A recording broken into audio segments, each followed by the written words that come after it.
इस पवित्र श्लोक की व्याख्या है, रूप ना रेख ना रंग किश, त्रिहो गुण ते प्रभ भिन्न, तिसह बुझाए नानका जिस होवै सो प्रसन्न। मेरे हिसाब दे नाल जिन्नी भी जाप साहब की व्याख्या है, ये इस श्लोक नूं समझण वास्ते गुरु ग्रंथ साहिब की बाणी विच जिन्ना भी निर्गुण स्वरूप का चिंतन आया है, विख्यान आया है, कथन आया है, उसकी ये व्याख्या श्री जाप साहिब करता है। तो सतगुरु सच्चे पातशाह धन गुरु गोबिंद सिंह महाराज तिन्हां दी बाणी, श्री दसम ग्रंथ की बाणी, इहदे बारे नाम रसीए महापुरुष ब्रह्म ज्ञानी श्रीमान संत ज्ञानी सुंदर सिंह जी खालसा पिंडरा वालिया ने बहुत सार रूप, निचोड़ रूप, तात्पर्ज रूप बचन कीते ने, जिथों सानू समझ पै सकती है भी दसम ग्रंथ की बाणी का पंथ दे विच स्थान कित्थे होना चाहिए ते पंथ विच इसदी कितनी अहमियत है। महापुरुषों के बचन डॉक्टर शेर सिंह जी ने तिन्हां दे अमृत रूपी जीवन दे विच लिखे ने, पवित्र जीवन दे विच। डॉक्टर शेर सिंह जी कहते दास ने पूछया सी संत ज्ञानी सुंदर सिंह जी खालसा पिंडरा वालियां नूं कि महापुरुषो दसम ग्रंथ बारे तुहाडा की विचार है। तां संतां ने जिहड़ा जवाब दिता है, अज भी उन्ने उच्चे विचार, सोहना जवाब, बेशकीमती विचार अज भी पंथ की अगवाई कर सकते हैं जे उन्हां विचारां नूं मान लिया जाए। संता आख्या डॉक्टर साहब दसवें पातशाह की बाणी दो तरह की है, एक तो है जिहड़ी वो धुर तो लैके आए, धुर की बाणी आई तिन सगली चिंत मिटाई, जिवें श्री जाप साहिब है, श्री अकाल उस्तत है, जां आदि गुरु ग्रंथ साहिब दीयां बाणियां ने। दूसरी दसम ग्रंथ दे विच वो साखियां ने, वो इतिहास है, उन्हां साखियां दा उलत्था है गुरमुखी भाषा दे विच, बृज भाषा दे विच, जिहड़ियां गुरमत ते नहीं है पर गुरमत दे समझण दे विच सहयोग दिंदियां ने। गुरमत की व्याख्या करन दे विच बड़ा वड्डा सहयोग है उन्हां दा। हुण इत्थे सवाल पैदा हो सकदा है, तुसीं आपदे कोलों गल बना लई है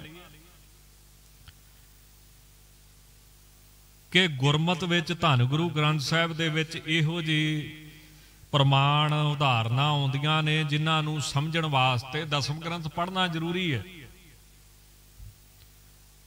उदाहरण के तौर पर धन गुरु नानक देव साहिब का शब्द है जिहदी व्याख्या दसम ग्रंथ दे विच विस्तार सहित दिती गई है, तो गुरु ग्रंथ साहिब च सिर्फ नावां का जिक्र आउंदा है। उदाहरण के तौर पर महाराज जी के बचन आप जी के संगत नाल सांझे करां। दुरमत हरनाक्ष दुराचारी, प्रभ नारायण गर्भ प्रहारी, प्रहलाद उधारे कृपा धारी। एक हरनाक्ष का जिक्र है। हुण नंबर दो, आ पिछे जे दशहरा लंघ के गया, बड़ा रौला पै रहा सी, रावण चंगा बंदा सी, रामचंद्र भगवान जी होए ने।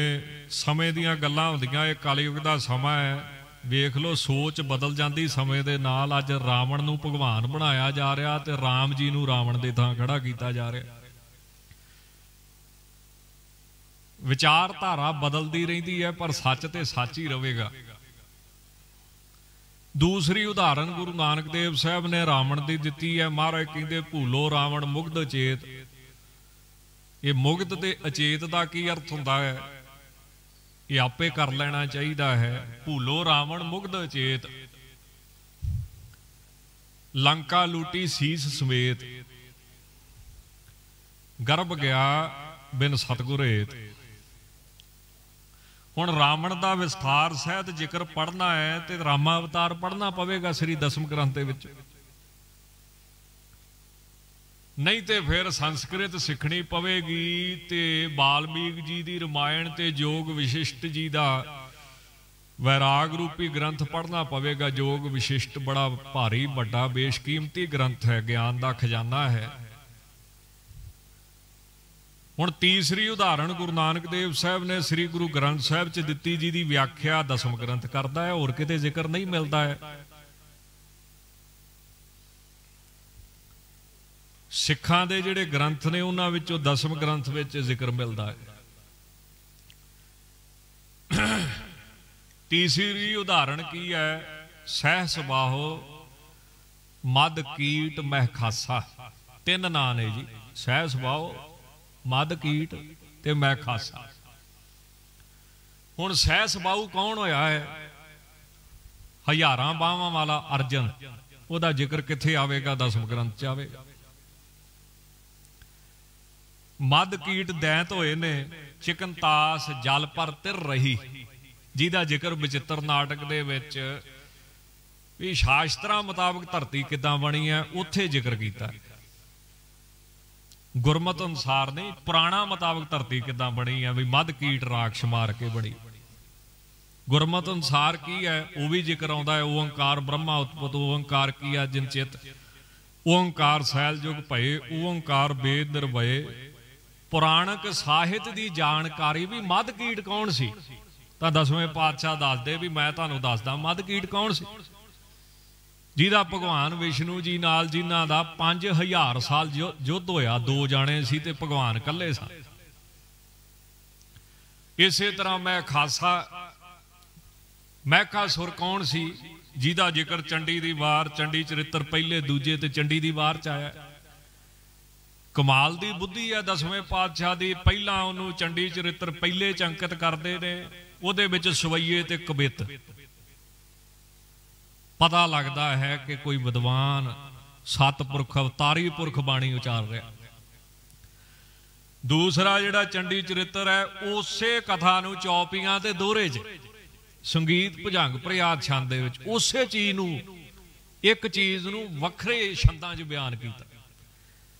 पहली च कबित सवैये वरते, दूजी च चौपियां दोहरे ते संगीत भुजंग प्रयाद छंद निक्के छंद वरते, जिन्हां दियां मात्रावां बड़ियां थोड़ियां ने, एडे वड्डे विद्वान। हुण उसे चीज नूं तीसरा पंजाबी च उचारण करनगे जिन्हों चंडी दी वार कहंदे आ, गुरमुखी भाषा च। एक रचना नूं तीन तरह बयान कीता दसवें पातशाह दी शैली। मैकासुर दा जिक्र गुरु नानक देव साहब ने कीता पहला, दसवें पातशाह ने नहीं। दसवें पातशाह ने तो बाद दसवें स्वरूप च चंडी दी वार लिखी। तो महाराज की कहते हैं, सहस बाहो मद कीट मह खासा, हरणाग सिले नखो विदासा, दैंत संघारे बिन भगत अभ्यासा। हुण चौथा जिक्र गुरु नानक देव साहब करनगे जिन्हां दा जिक्र सानू दसम दे विचों मिलेगा। ते जे बाहर लभण तुरोगे तो फिर पता नहीं 18 पुराणां दे विचों कित्थे आउंदा वा, किहड़े पुराण च आ रिहा, ਉਹਦੀ खोज करनी पवेगी, पड़ताल करनी पवेगी, फिर किते जाके उन्होंने समझना पवेगा, पढ़ना पवेगा। चौथा जिक्र की है, जरासंध काल जमन संघारे। काल जमन कौन है, जरासंध कौन है, ये दसवें पातशाह ने कृष्ण अवतार च लिखा। जरासंध काल जमन संघारे, रगत बीज काल नेम विदारे, दैंत संघार संत निस्तारे। ये हुण दसवें पातशाह नहीं बयान कर रहे, ये गुरु नानक देव साहब का शब्द है, ये गुरबाणी का शब्द है, गुरु ग्रंथ साहब का शब्द है, पर यदी व्याख्या जिहड़ी है वो दसम ग्रंथ दे विच पई हुई। ਤਾਂ ਸੰਤ ਮਹਾਂਪੁਰਖ ਪੰਥ ਰਤਨ ਸ਼੍ਰੀਮਾਨ ਸੰਤ ਗਿਆਨੀ ਸੁੰਦਰ ਸਿੰਘ ਜੀ ਖਾਲਸਾ ਪਿੰਡਰਾਲੇ ਕਹਿੰਦੇ ਨੇ ਕਿ 10ਵੇਂ ਪਾਤਸ਼ਾਹ ਦੀ ਜਿਹੜੀ ਬਾਣੀ ਹੈ ਇਹ ਗੁਰਮਤ ਨੂੰ ਸਮਝਣ ਦੇ ਵਿੱਚ ਸਹਿਯੋਗ ਦਿੰਦੀ ਹੈ। ਤੇ 10ਵੇਂ ਪਾਤਸ਼ਾਹ ਨੇ ਸਿੱਖਾਂ ਵਿੱਚ ਇੱਕ ਨਵਾਂ ਪੱਖ ਸ਼ੁਰੂ ਕੀਤਾ ਖੋਜ ਦਾ। ਉਹ ਕੀ ਆ? ਕੰਪੈਰੀਟਿਵ ਸਟੱਡੀ, ਦੂਸਰੇ ਧਰਮਾਂ ਨੂੰ ਪੜ੍ਹਨਾ ਆਪਦੇ ਸਾਹਿਤ ਦੇ ਬਰਾਬਰ, ਦੂਸਰੇ ਧਰਮਾਂ ਦੀ ਖੋਜ ਕਰਨੀ। ਇਹ 10ਵੇਂ ਪਾਤਸ਼ਾਹ ਨੇ ਪਰੰਪਰਾ ਸ਼ੁਰੂ ਕੀਤੀ ਹੈ ਵੀ ਦੂਜੇ ਧਰਮਾਂ 'ਚ ਵੀ ਪੜ੍ਹੋ ਵੀ ਕੀ ਲਿਖਿਆ। ਤਾਂ 2 ਤਰ੍ਹਾਂ ਦੀ ਬਾਣੀ ਹੈ ਮਹਾਰਾਜ ਦੀ। ਇੱਥੇ ਜਿਹਦੀ ਕਥਾ ਚੱਲ ਰਹੀ ਹੈ ਉਹ ਸ਼੍ਰੀ ਮੁਖਵਾਕ ਬਾਣੀ ਹੈ। ਤੇ ਸ਼੍ਰੀ ਮੁਖਵਾਕ ਦੇ ਵਿੱਚ ਕਿਹੜੀ ਬਾਣੀ ਆਉਂਦੀ ਹੈ? ਸ੍ਰੀ ਜਾਪ ਸਾਹਿਬ ਹੈ, ਅਕਾਲ ਉਸਤਤ ਹੈ, ਵਿਚਿਤ੍ਰ ਨਾਟਕ ਹੈ, ਜਾਂ ਗਿਆਨ ਪ੍ਰਬੋਧ ਦੇ ਪਹਿਲੇ 100 ਬੰਦ ਕਹਿ ਲਓ ਜਾਂ 125 ਬੰਦ ਕਹਿ ਲਓ ਜਿੱਥੇ ਅਕਾਲ ਪੁਰਖ ਦੀ ਉਸਤਤ ਆਉਂਦੀ। ਇੱਦਾਂ ਚੌਪਈ ਸਾਹਿਬ ਹੈ, ਜ਼ਫਰਨਾਮੇ ਦੀ ਪਹਿਲੀ ਹਕਾਇਤ ਹੈ ਜਿਹੜੀ ਸ਼੍ਰੀ ਮੁਖਵਾਕ। ਬਾਕੀ ਪੁਰਾਣਕ ਸਾਹਿਤ ਹੈ, ਸਾਖੀਆਂ ਨੇ ਔਰ ਤ੍ਰਿਆ ਚਰਿੱਤਰ ਵਿੱਚ ਕੁਝ ਕਹਾਣੀਆਂ ਨੇ ਪ੍ਰਚਲਿਤ ਨੇ। ਤਾਂ ਧੰਨ ਗੁਰੂ ਗੋਬਿੰਦ ਸਿੰਘ ਮਹਾਰਾਜ ਦੀ ਕਿੱਡੀ ਵੱਡੀ ਮਹਿਮਾ ਹੋਵੇਗੀ। ਸਭ ਤੋਂ ਵੱਡੀ ਖਾਸੀਅਤ ਕੀ ਆ? ਮਹਾਰਾਜ ਦੀ ਬਾਣੀ ਨੂੰ ਸਮਝਣਾ ਹੋਵੇ ਨਾ, ਜਦੋਂ ਮਹਾਰਾਜ ਪੂਰੇ ਸਰੂਰ ਚ ਆਉਂਦੇ ਆ, ਪੂਰੇ ਰਸ ਚ ਆਉਂਦੇ, ਫਿਰ ਇੱਕ ਸ਼ਬਦ ਤੋਂ ਤੋਕ ਸ਼ੁਰੂ ਕਰਦੇ ਨੇ, ਅਖੀਰ ਤੱਕ ਬਸ ਉਹਨੂੰ ਹੀ ਵਰਤਦੇ ਜਾਂਦੇ। ਹੁਣ ਇੱਥੇ ਨਮਸਤੰਗ ਸ਼ੁਰੂ ਹੋਵੇਗਾ, ਨਮਸਤੰਗ ਹੀ ਚੱਲੇਗਾ।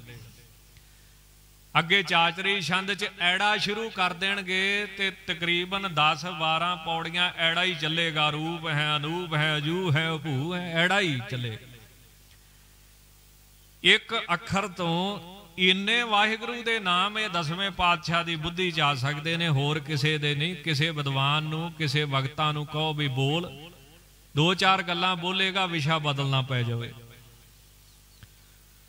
ਔਰ 10ਵੇਂ ਪਾਤਸ਼ਾਹ ਦੀ ਬਾਣੀ ਦੀ ਸਮਝ ਕਿਵੇਂ ਪਵੇ ਵੀ ਇਹ 10ਵੇਂ ਪਾਤਸ਼ਾਹ ਦੀ ਬਾਣੀ ਹੈ। ਤੇ ਉਹਨਾਂ ਦੀ ਇੱਕ ਖਾਸੀਅਤ ਹੈ, ਇੱਕ ਛੰਦ ਦੀ ਵਰਤੋਂ ਕਰਨਗੇ, ਇੱਕ ਅੱਖਰ ਦੀ ਵਰਤੋਂ ਕਰਨਗੇ ਤੇ ਉਹੀ ਅੱਖਰ ਚੱਲੇਗਾ।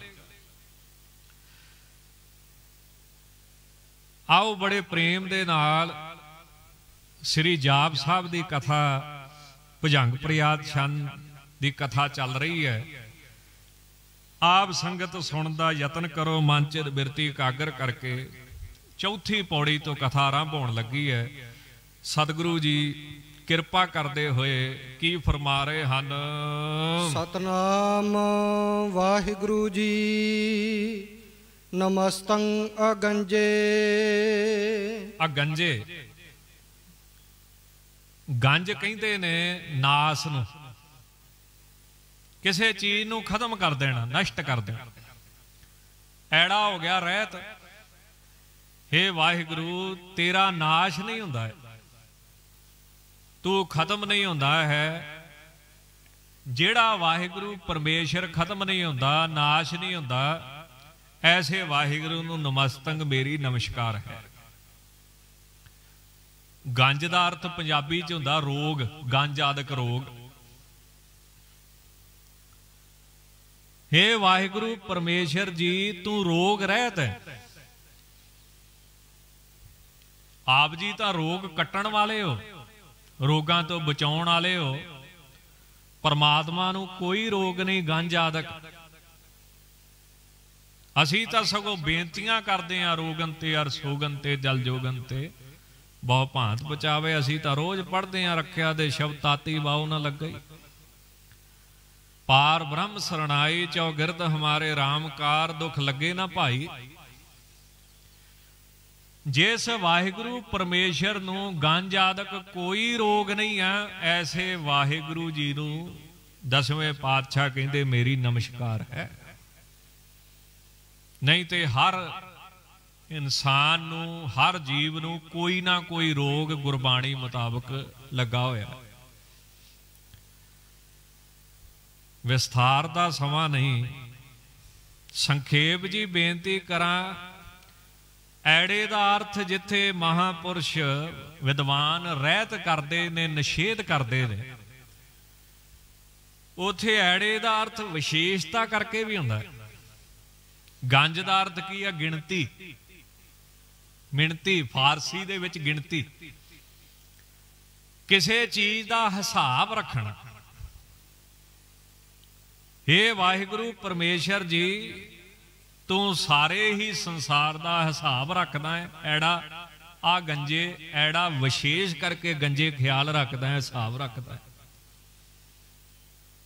ਸਭ ਤੇਰੇ ਖਿਆਲ ਚ ਨੇ, ਸਭ ਤੇਰੀ ਨਿਗਾਹ ਚ ਨੇ, ਤੇਰੇ ਧਿਆਨ ਚ ਨੇ ਸਾਰੇ। ਇਹ ਕੌਣ ਕਹਿੰਦਾ ਹੈ? ਗੁਰਬਾਣੀ ਕਹਿੰਦੀ ਹੈ, ਸਭ ਨਦਰੀ ਅੰਦਰ ਰੱਖਦਾ ਜੇਤੀ ਸਿਸ਼ਟ ਸਭ ਕੀਤੀ।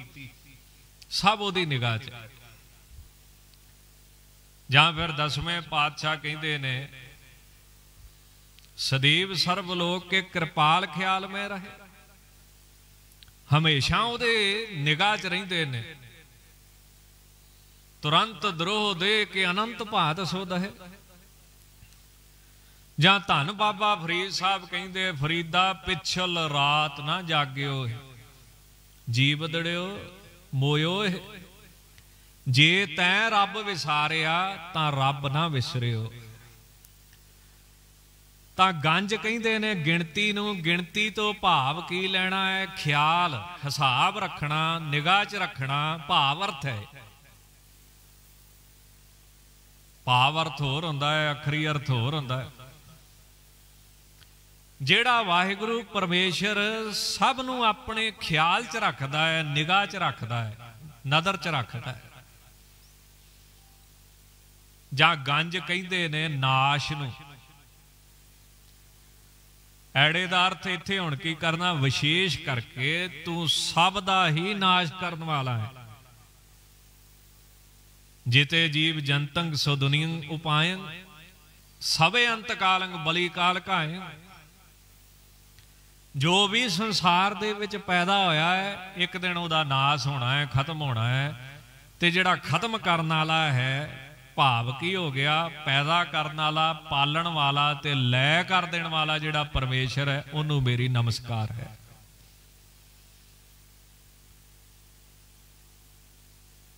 ਜਾਂ ਫਿਰ ਨਮਸਤੰ ਅਗੰਜੇ।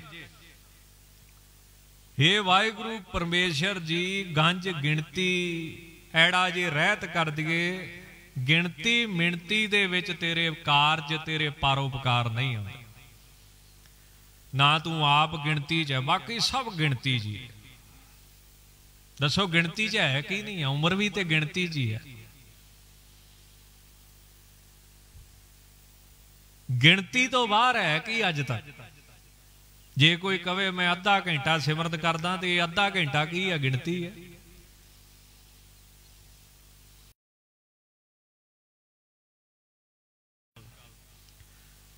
ਉਹ ਕਹਿੰਦੇ ਟਾਈਮ ਗਿਣਤੀ ਚ ਹੋ ਸਕਦਾ ਹੈ, ਕਿਰਿਆ ਗਿਣਤੀ ਚ ਹੋ ਸਕਦੀ ਹੈ, ਕਰਮ ਗਿਣਤੀ ਚ ਹੋ ਸਕਦਾ, ਪਰ ਜਿਹੜਾ ਰੱਬ ਦਾ ਨਾਮ ਲੈਣਾ, ਇਹ ਨਾ ਭੁਲੇਖੇ ਨਾ ਗਿਣਤੀ ਚ ਲਿਆਈ। ਮਾਲਾ ਗਿਣ ਲਈ ਵੀ ਕਿੰਨੀਆਂ ਫੇਰੀਆਂ, ਪਰ ਮਾਲਾ ਦੇ ਉੱਤੇ ਜਿਹੜਾ ਨਾਂ ਫੇਰਿਆ ਉਹ ਨਾ ਕਿਤੇ ਗਿਣਤੀ ਚ ਲੈ।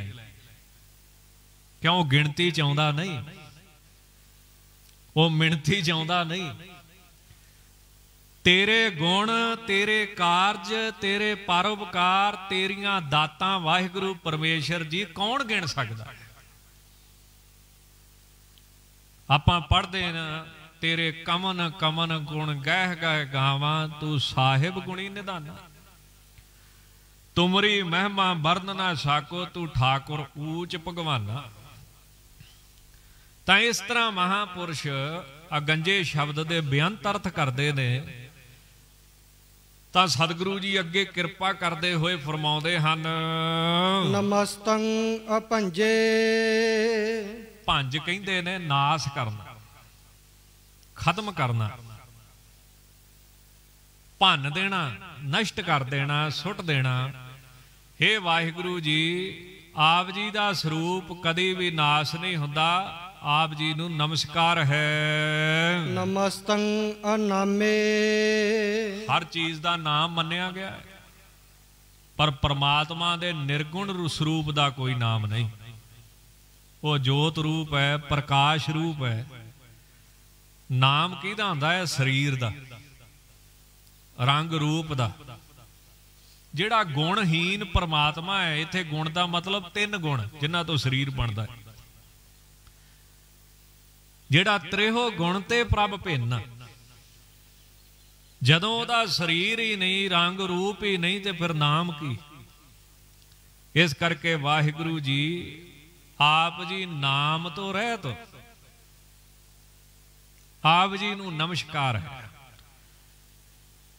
हुण जिन्ने नाम आपां संसार दे विच रखे ने, सारे किरतम नाम ने, ਜਿਹੜੇ ਉਹਨਾਂ ਨੇ ਪਰਉਪਕਾਰ ਕੀਤੇ ਨੇ। ਜਿਵੇਂ 4 ਸਾਹਿਬਜ਼ਾਦੇ ਵਾਰੇ, ਪਰਿਵਾਰ ਵਾਰਿਆ, ਅਸੀਂ ਕੀ ਨਾਂ ਰੱਖਿਆ? ਸਰਬੰਸਦਾਨੀ। ਜਿਹੜਾ ਕਰਮ ਕੀਤਾ, ਕਰਮ ਤੋਂ ਨਾਮ ਪਿਆ। ਨੀਲੇ ਦੀ ਸਵਾਰੀ ਕਰਦੇ ਸੀ, ਨੀਲੇ ਦਾ ਸ਼ਾਹ ਸਵਾਰ। ਭਗਵਾਨ ਕ੍ਰਿਸ਼ਨ ਨੇ ਆਪਣੀ ਸ਼ਾਇਦ ਚੀਚੀ ਤੇ ਪਹਾੜ ਚੁੱਕਤਾ ਸੀ, ਕੀ ਨਾਂ ਪੈ ਗਿਆ? ਗੋਵਰਧਨ ਧਾਰੀ। ਜਿਹੜਾ ਕੋਈ ਕੰਮ ਕੀਤਾ ਉਹ ਨਾਂ ਅਸੀਂ ਜਪਦੇ ਹਾਂ, ਪਰ ਜਿਹੜਾ ਰੰਗ ਰੂਪ ਰਹਿਤ ਪਰਮਾਤਮਾ ਦਾ ਨਿਰਗੁਣ ਸਰੂਪ ਹੈ, ਉਹਦੇ ਵਿੱਚ ਸਰੀਰ ਹੀ ਨਹੀਂ, ਤੇ ਫਿਰ ਨਾਮ ਕੀ? ਇਸ ਕਰਕੇ हे ਵਾਹਿਗੁਰੂ, ਤੂੰ ਨਾਮ ਰਹਿਤ ਹੈ, ਆਪ ਜੀ ਨੂੰ ਨਮਸਕਾਰ ਹੈ। ਜੇ ਅਨਾਮੇ ਸ਼ਬਦ ਨੂੰ ਵੱਖਰਾ ਵੱਖਰਾ ਕੀਤਾ ਜਾਵੇ ਤਾਂ ਨਿਕਲੇਗਾ ਵਿੱਚੋਂ ਅਨ ਆਮੇ। ਇਸ ਗੱਲ ਦੀ ਗਵਾਹੀ ਗੁਰਬਾਣੀ ਵਿੱਚ ਵੀ ਆਉਂਦੀ ਹੈ। ਕੀਰਤਨ ਨਾਮ, ਕੀਰਤਮ ਨਾਮ ਕਥੇ ਤੇਰੇ ਜਿਹਵਾ, ਸਤਨਾਮ ਤੇਰਾ ਪਰਾ ਪੂਰਬਲਾ। ਗੁਰੂ ਗ੍ਰੰਥ ਸਾਹਿਬ 'ਚ ਵੀ ਲਿਖੀ ਇਹ ਗੱਲ ਲਿਖੀ। ਜੇ ਅਨਾਮੇ ਨੂੰ ਹੋਰ ਤੋੜਿਆ ਜਾਵੇ, ਸ਼ਬਦ ਨੂੰ ਵੱਖਰਾ ਕੀਤਾ ਜਾਵੇ, ਭਿੰਨ ਭਿੰਨ ਕੀਤਾ ਜਾਵੇ, ਤਾਂ ਕੀ ਨਿਕਲੇਗਾ? ਅਨ ਆਮੇ। ਆਮ ਕੀ ਹੋ ਗਿਆ? ਰੋਗ, ਬਿਮਾਰੀ। ਅਨ ਕੀ ਹੋ ਗਿਆ? ਰਹਿਤ। परमात्मा रोग रहत है, जो जो दिसै सो सो रोगी, रोग रहत मेरा सतगुर जोगी। इस तरह महात्मा लोकां ने, संतां साधुआं ने, विद्वानां ने 10वें पातशाह की पवित्र बाणी श्री जाप साहिब विच उस वाहिगुरु की सिफत करदिआं बड़े बड़े अर्थ करन दा यतन कीता है। आप अपनी बुद्ध है जेती, बरनत भिन भिन तोहे तेती। जे ऐड़े शब्द दा अर्थ विशेष करिए, ना तू जप तप नाल वस च आया, ना तू तीर्थ नहात्या वस च आया, ना तू पढ़िया वस दे विच आया है। तेरी प्राप्ति किदां हुंदी है? नाम जपण करके, विशेष करके। जिहड़ा नाम साडे सतगुरां ने सानू दिता, वाहिगुरु गुरमंत्र है, जप हउमੈ खोई। कादे वास्ते? अपनी सुरती सिमरती नू, सुरती नू, ध्यान नू, लिव नू टकाउण वास्ते नाम, साफ करन वास्ते नाम। बाणी दा अभ्यास सुरती बिरती नू साफ करन वास्ते। तां विशेष करके नाम रूपी साधन नाल ही वस च आउणा है। ते जे निर्गुण स्वरूप दे अर्थ करिए, फिर निर्गुण ते रूप रंग रहता है, फिर नाम की है? जिहदा चक्कर चेहनी नहीं, तो फिर नाम की है? कुछ भी नहीं, सिर्फ अपना आप ही है। तो महाराज सच्चे पातशाह कहते नमस्कार है उस परमात्मा नू, क्यों? एक नाम बिना नहीं कोट बृति, एम वेद उचारत सारस्वती। जो वारस के चस्के रस है, ते भूलना काल फदा फस है। ज्ञान प्रबोध दे विच सारे कर्मां दा जिक्र करके एक गल कह दिंदे है, नाम के अधीन। सिर्फ नाम जपण करके प्राप्ति, सौखा साधन है, कोई भी जप सकता है। तां इस प्रकार ਮਹਾਂਪੁਰਸ਼ਾਂ ਨੇ ਨਿਰਗੁਣ ਤੇ ਸਰਗੁਣ ਰੂਪ ਲੈ ਕੇ ਕਈ ਕਈ ਅਰਥ ਕਰਨ ਦਾ ਯਤਨ ਕੀਤਾ ਹੈ। ਨਮਸਤੰ ਅਠਾਮੇ ਥਾਮ ਕਹਿੰਦੇ ਨੇ ਜਗ੍ਹਾ ਨੂੰ, ਸੰਗਿਆ ਹੈ, ਥਾਂ ਹੈ, ਜਗ੍ਹਾ ਹੈ, ਘਰ ਹੈ। ਆਪ ਵਿਸ਼ੇਸ਼ ਕਿਸੇ ਥਾਂ ਤੇ ਨਹੀਂ ਵਸਦੇ ਰਹਿਤ। ਇਹ ਨਹੀਂ ਵੀ ਪ੍ਰਮਾਤਮਾ ਕਿਸੇ ਇੱਕ ਧਰਮ ਨਹੀਂ ਆਪਣੇ ਕਾਬੂ 'ਚ ਕੀਤਾ ਤੇ ਉਹਨਾਂ ਦੇ ਮੰਦਰ 'ਚ ਹੀ ਰਹਿੰਦਾ ਹੋਵੇਗਾ, ਹੋਰ ਬਾਹਰ ਕਿਤੇ ਹੈ ਹੀ ਨਹੀਂ। ਜਿਵੇਂ ਇਸਲਾਮ ਕਹਿੰਦਾ ਉਹ ਮੱਕੇ 'ਚ ਹੀ ਹੈ, ਇਧਰਲੇ ਪਾਸੇ ਆ। ਮਹਾਰਾਜ ਕਹਿੰਦੇ ਨਹੀਂ, ਤੂੰ ਹਰ ਥਾਂ ਤੇ ਹੀ ਹੈ। ਤਾਂ ਵਿਸ਼ੇਸ਼ ਕਰਕੇ ਕਿਸੇ ਥਾਂ ਤੋਂ, ਜਗ੍ਹਾ ਤੋਂ ਆਪ ਰਹਿਤ ਹੋ। ਹੇ ਵਾਹਿਗੁਰੂ ਪਰਮੇਸ਼ਰ ਜੀ, ਕਿਉਂਕਿ ਤੁਸੀਂ ਤੇ ਹਰ ਜਗ੍ਹਾ ਹੀ ਹਾਜ਼ਰ ਹੋ, ਹਰ ਥਾਂ ਤੇ ਹੋ। ਨਾਮ ਠਾਮ ਨਾ ਜਾਤ ਜਾਕਰ, ਨਮਸਤੰ ਅਨਾਮੇ ਤੇ ਨਮਸਤੰ ਅਠਾਮੇ। ਐਸੇ ਵਾਹਿਗੁਰੂ ਪਰਮੇਸ਼ਰ ਜੀ ਨੂੰ ਨਮਸਕਾਰ ਹੈ। ਨਮਸਤੰ ਅਕਰਮੰ। ਹੁਣ ਕਰਮਾਂ ਦੀ ਬੜੀ ਡੂੰਘੀ ਵਿਆਖਿਆ ਹੈ। ਕਰਮਾਂ ਦਾ ਹਿਸਾਬ ਕਿਸੇ ਨੂੰ ਸਮਝ ਵਿੱਚ ਨਹੀਂ ਆਉਂਦਾ। ਇਹ ਕੌਣ ਕਹਿੰਦਾ? ਗੀਤਾ ਵਿੱਚ ਭਗਵਾਨ ਕ੍ਰਿਸ਼ਨ ਕਹਿੰਦੇ ਨੇ ਵੀ ਕਰਮਾਂ ਦੀ ਗਤੀ ਬੜੀ ਗਹਿਨ ਹੈ, ਇਹ ਸਮਝ ਤੋਂ ਪਰੇ ਹੈ। ਹੇ ਵਾਹਿਗੁਰੂ ਪਰਮੇਸ਼ਰ ਜੀ, ਦੋ ਤਰ੍ਹਾਂ ਕਰਮ, ਕਈ ਤਰ੍ਹਾਂ ਦੇ ਨੇ, ਪਰ ਸੌਖਾ ਜਿਹਾ ਅਰਥ ਕਰੀਏ ਸ਼ੁਭ ਕਰਮ ਤੇ ਅਸ਼ੁਭ ਕਰਮ, ਮਾੜੇ ਤੇ ਚੰਗੇ। ਆਪ ਕਰਮਾਂ ਤੋਂ ਰਹਿਤ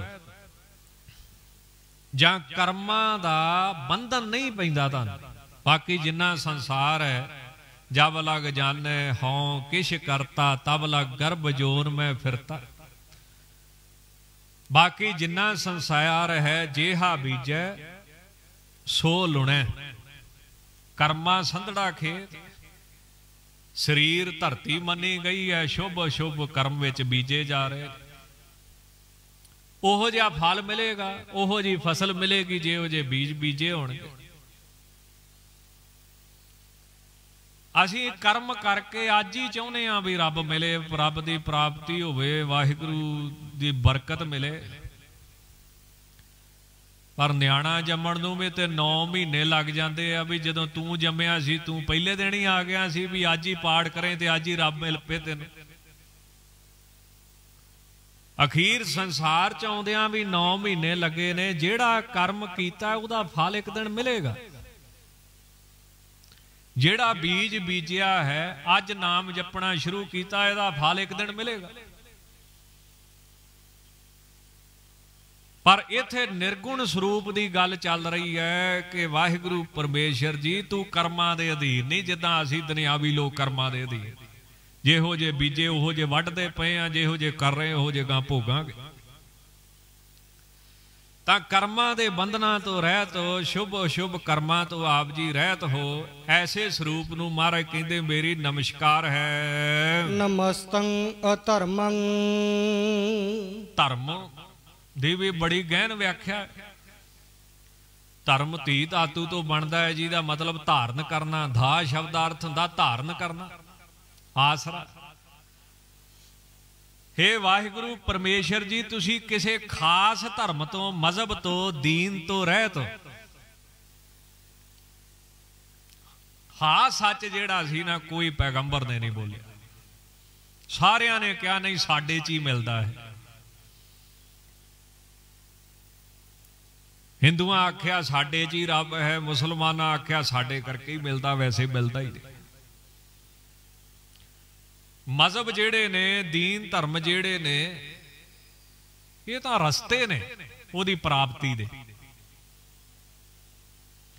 ਤੇ ਜੇ ਸਵਾਲ ਪੈਦਾ ਹੋਵੇ ਜਾਂ ਕੀਤਾ ਜਾਵੇ ਵੀ ਕਿਹੜਾ ਧਰਮ ਚੁਣਨਾ ਚਾਹੀਦਾ, ਬਈ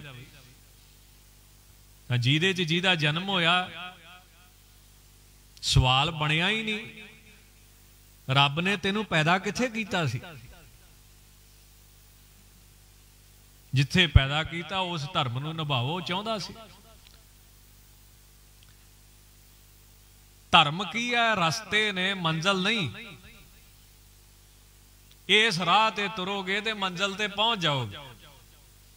ਇਸ ਕਰਕੇ ਆਪ ਜੀ ਵਿਸ਼ੇਸ਼ ਕਿਸੇ ਖਾਸ ਧਰਮ ਤੋਂ ਐੜਾ ਮੈਨੇ ਰਹਿਤ ਹੋ, ਆਪ ਨੂੰ ਨਮਸਕਾਰ ਹੈ। ਜਾਂ ਧਰਮ ਕਹਿੰਦੇ ਨੇ ਅੰਤਾ ਕਰਨ ਦੀਆਂ ਬਿਰਤੀਆਂ ਨੂੰ, ਮਨ ਦੇ ਧਰਮਾਂ ਨੂੰ। ਜਿਵੇਂ ਸਰੀਰ ਦਾ ਧਰਮ ਕੀ ਹੈ, ਸੁਭਾਅ ਕੀ ਹੈ, ਜੰਮਣਾ ਤੇ ਮਰਨਾ।